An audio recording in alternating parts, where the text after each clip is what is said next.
Hi friends, my name is Karen York, and today we're going to be talking about the art of the Vortograph. And this was invented by Albert Coben back in 1917.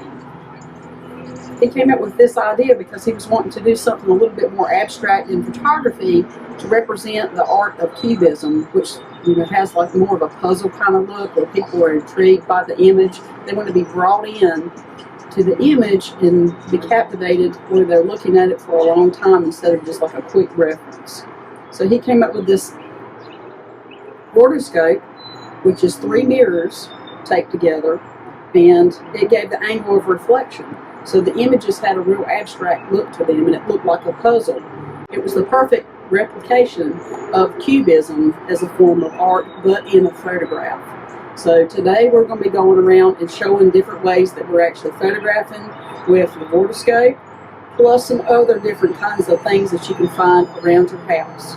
And we're going to be talking about this later on how you can actually build one of these yourself. So come on, let's go see what we can go find.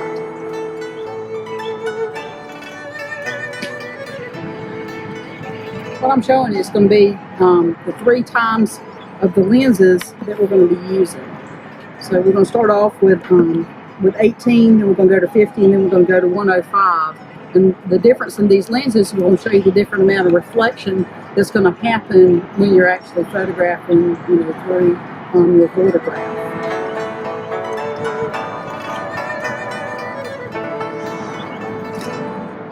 What I'm at is ISO 100. I'm having to adjust my aperture and depth of field based on these images. So I'm just going to take a few. They're just going to be plain, and then we're going to kind of show what happens, when you're bracketing inside your lens.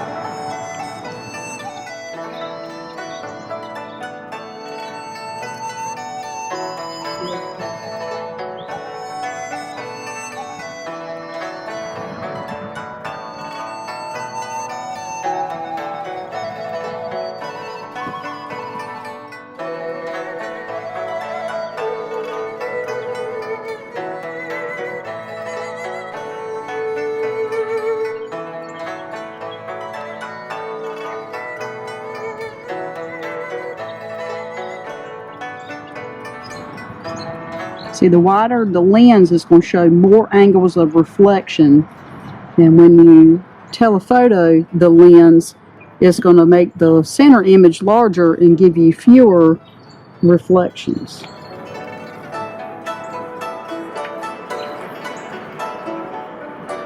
So your center image is always going to be the sharpest one, and the angles of reflection are going to be softer and darker on some of them because of the way that it's reflected in the prism.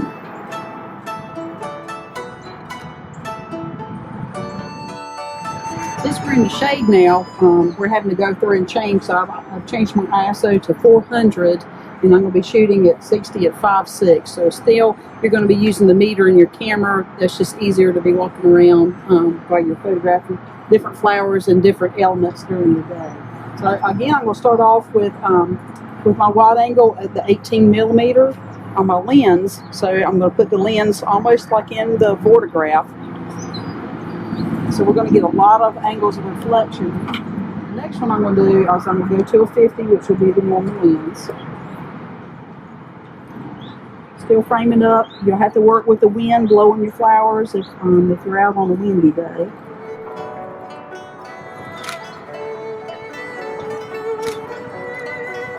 And then I'm going to go to 105.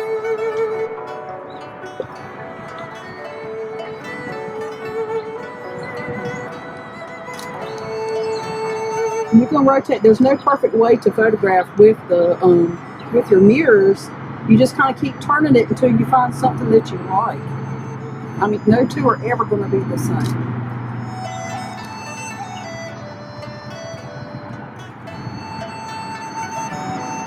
You do your best to try to keep your hands out of it. And I'm going to go to 270.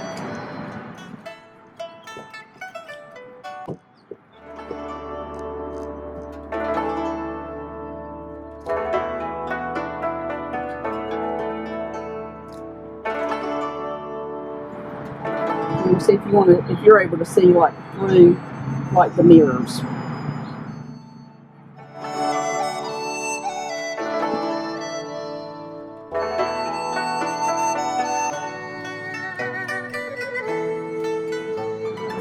So basically what it's doing is it's making a kaleidoscope, you know, out of everything that you're photographing. So it's that repeated pattern. But the cool thing is you can make it where it's not so repeated. It's like exactly all the way around.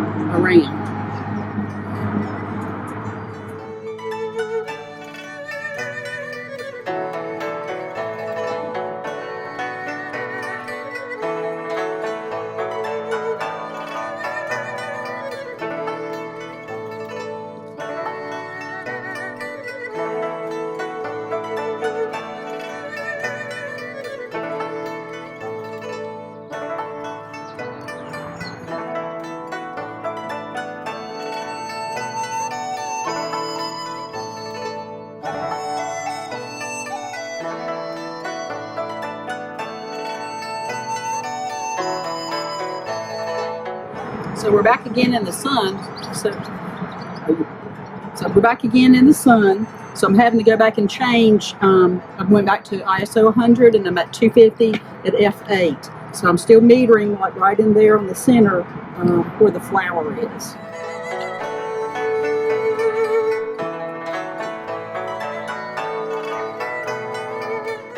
So even if you sometimes get the edge of this mirror in there, it can also recreate a neat pattern for your photograph.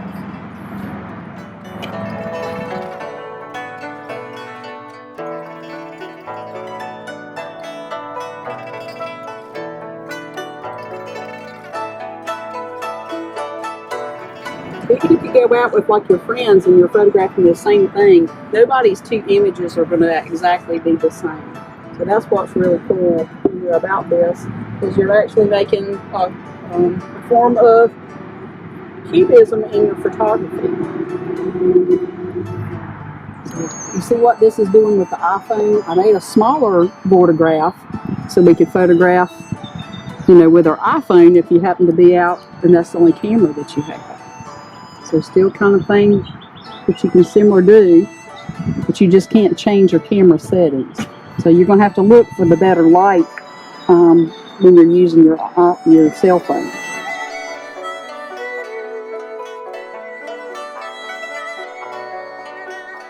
Sometimes it's easier if you have somebody else that can help you, you know, get your buttons on the phone.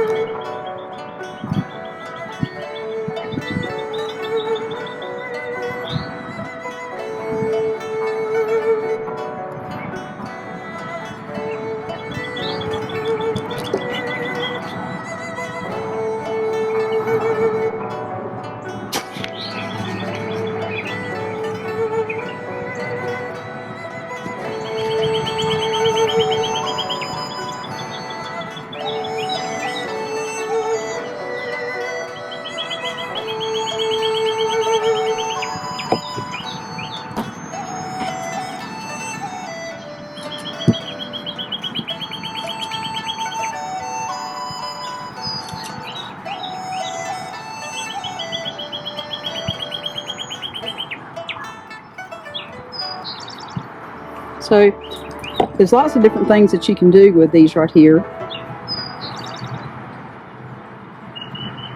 And even if you don't have the 3 mirrors, how I made these is I actually used a glass cutter to cut these mirrors into 3 equal proportions. I didn't have enough mirror to cut where they would be all different sizes. That's going to be my next project, to try that and see how that would work. But you still have to make it big enough that your lens can either fit through your image, to see your image.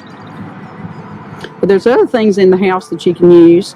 I did find a bottle that I'm going to show you here with these flowers. Okay.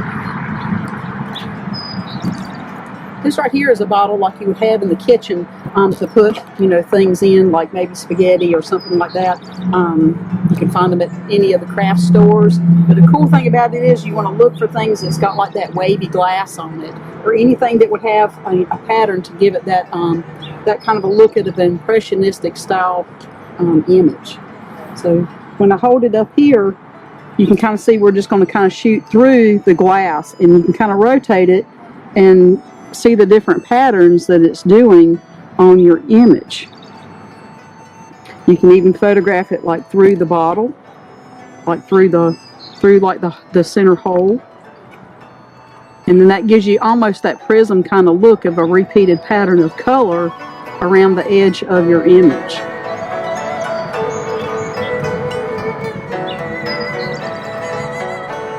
So this was just an everyday, household item that was just there in the house.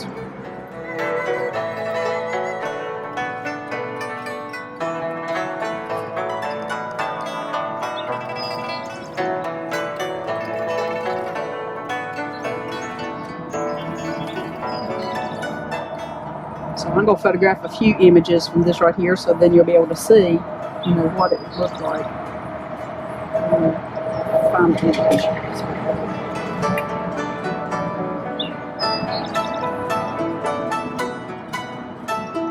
So I'm going to still focus on part of that flower in there, but everything is going to be real soft. It's going to have a painting kind of look to it when it's all finalized. Of course, my autofocus is not working with that, so we're going to switch over to manual.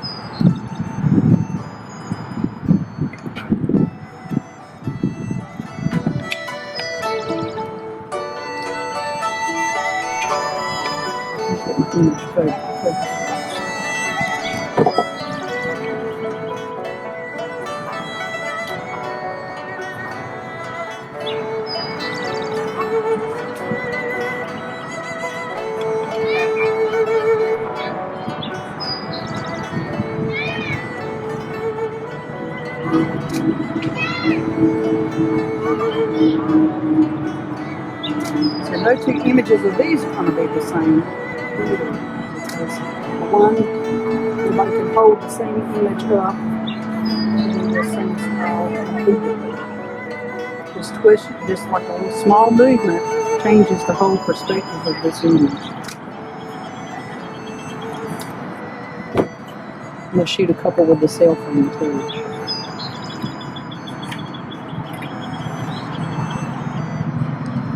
So you can kind of see how reflective this image is with this glass. So you're trying your best not to get the sun reflective in there unless it adds, to like the whole image. I'm going to try to get my fingers in there.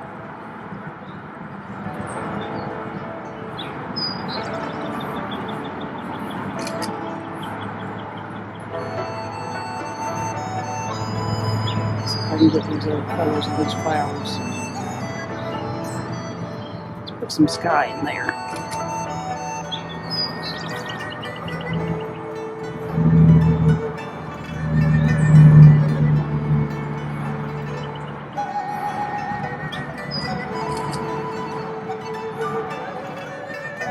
I'll show you more of what these images are going to look like when we finally get them in the studio.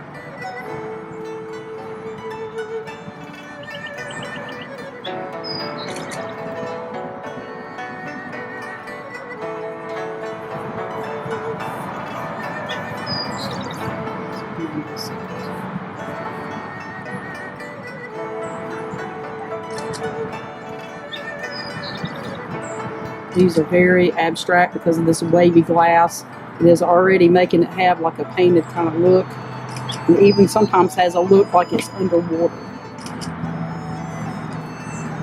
Shoot one down the bottom.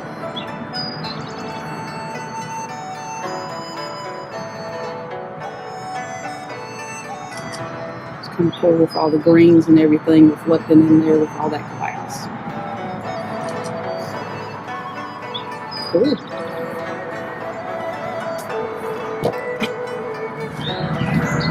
This magnifying glass is another type of modifier that you can try to use to make more of those abstract images in soft kind of looks like an impressionistic style. This is just a regular reading magnifying glass, and you will have to underexpose for this right here because it's going to wind up, you're taking away a lot of the light by shooting through this thick piece of glass.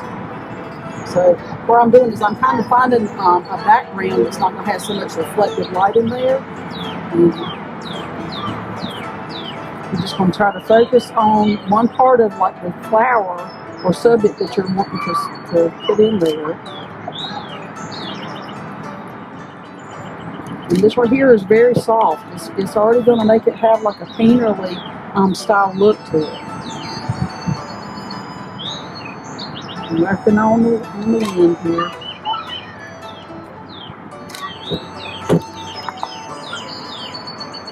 If you can kind of look for images of the flowers that are like in groups of 3, and it kind of fills up your frame a lot too.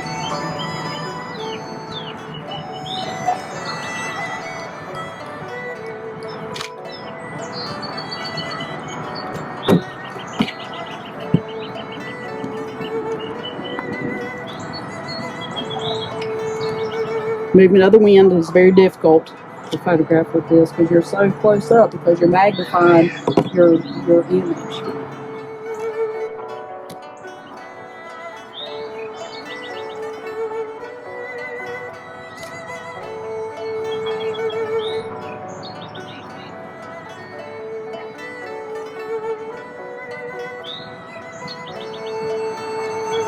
I'll show you some before and after kind of looks of this right here too.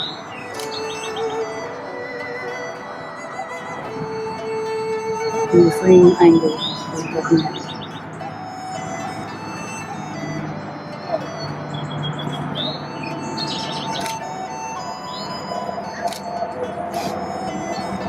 So that's something that you can find, you know, Walmart, any kind of places would probably have just like a regular magnifying glass.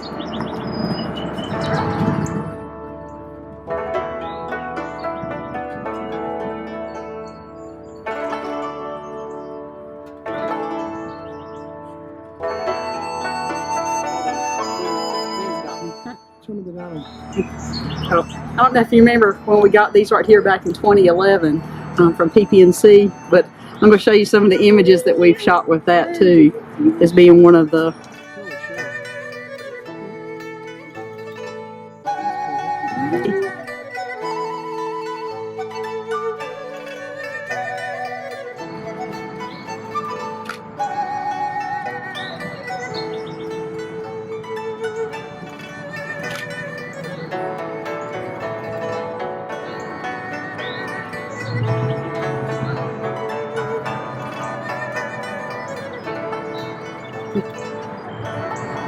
You can even shoot through the side of it too.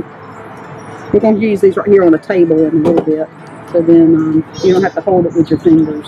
But if you do like shooting through straight like that right here, you can hold it just with the edge of your fingers to photograph that, to give you that, all those different prism reflections in your image. Ooh, we got to be.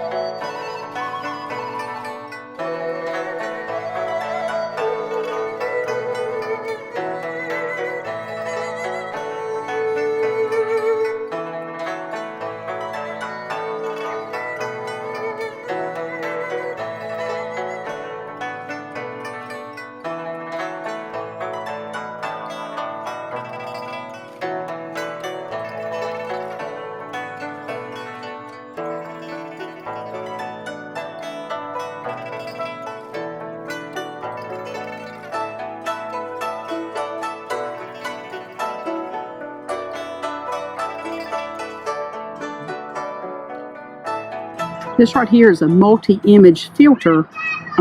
This is what I had shot for things like at a wedding with a film camera years ago. So I wound up just going to the shelf, but because, you know, photographers are hoarders, we keep everything.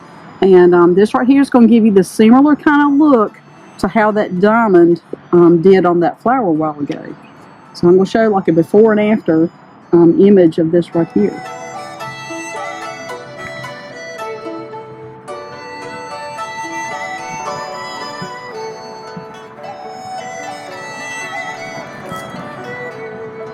And the same thing with this right here, you can change your focal lengths on your lens to give it a different kind of a look. So I'm going to go to, I did wide, and we'll go to like a 70. If you're looking for something that you're going to find as a pattern in there, and I put this on manual focus because there's so many little things that the camera's just trying to focus on, and of course the wind is blowing.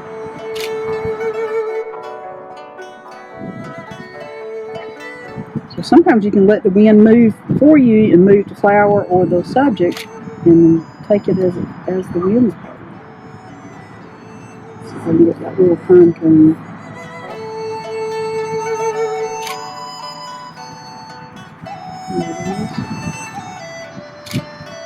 But this right here is going to give that circle kind of pattern to that. I don't know if you can see that through.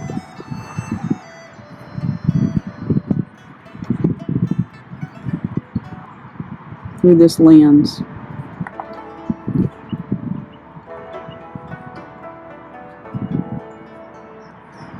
And you may have to underexpose depending on, you know, what kind of sunlight that you have and where you're photographing.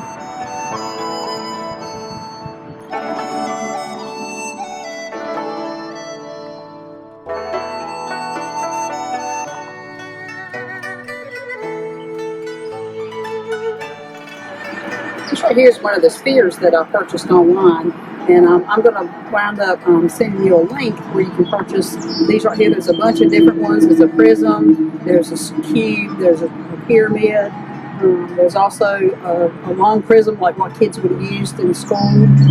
This one here is a sphere, and this one comes with a little piece of glass underneath, but I'm going to show you some other things that you can put under there too, like a votive, like a clear votive, that would also just raise that up, or you can set it on like something soft.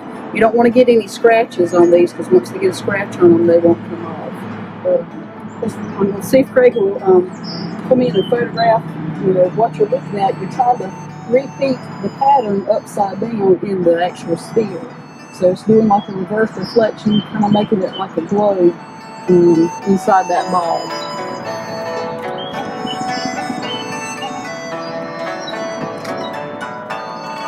So I'm trying to keep some of the background in there so you can see what it is actually repeating, but focusing actually on the sphere itself. So everything in the sphere is going to be reversed of upside down from what it's actually seeing. And we actually did a high school senior session with one of these, and that turned out really cool.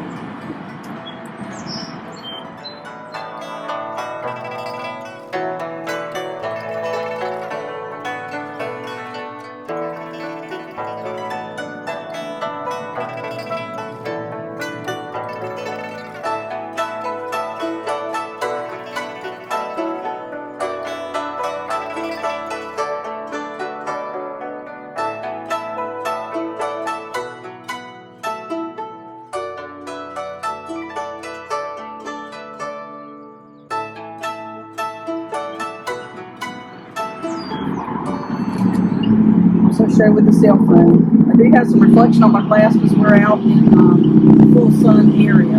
But this right here is just going to kind of show that you can do this also with your cell phone. You just have to retouch out that full sun display.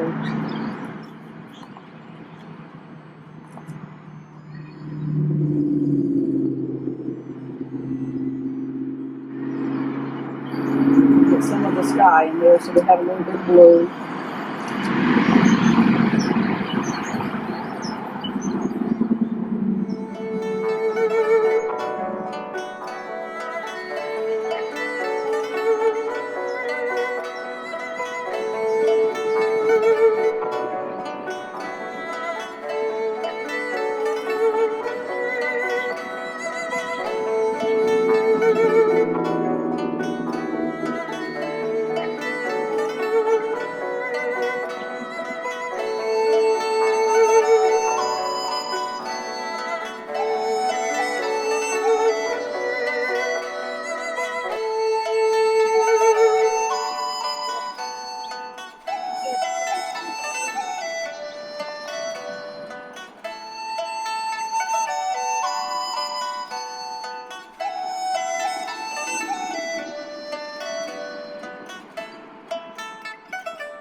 Okay, so I've just got some water in a little spritzer bottle, and this right here is one of my other photographs that I made with the 3 mirrors. We're just going to spray enough water in there that it'll start to mist and make water droplets. I want it to have that abstract look to this.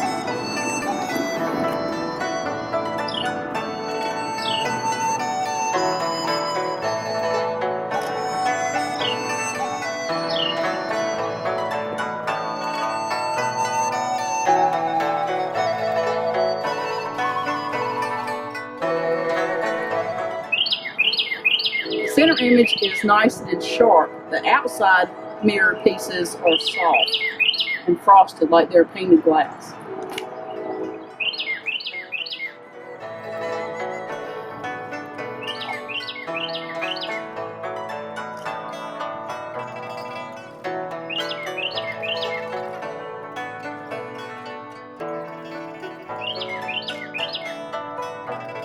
Let's see if we can zoom in on that.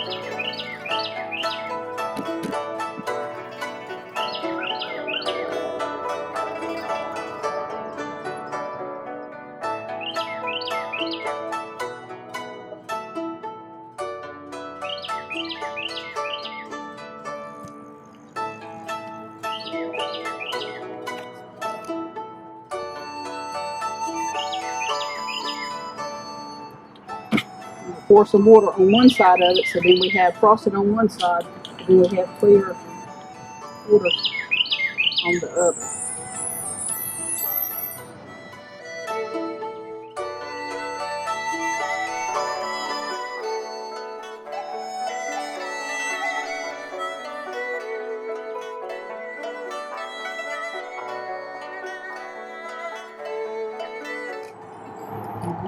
Let's go photograph a couple other flowers like this.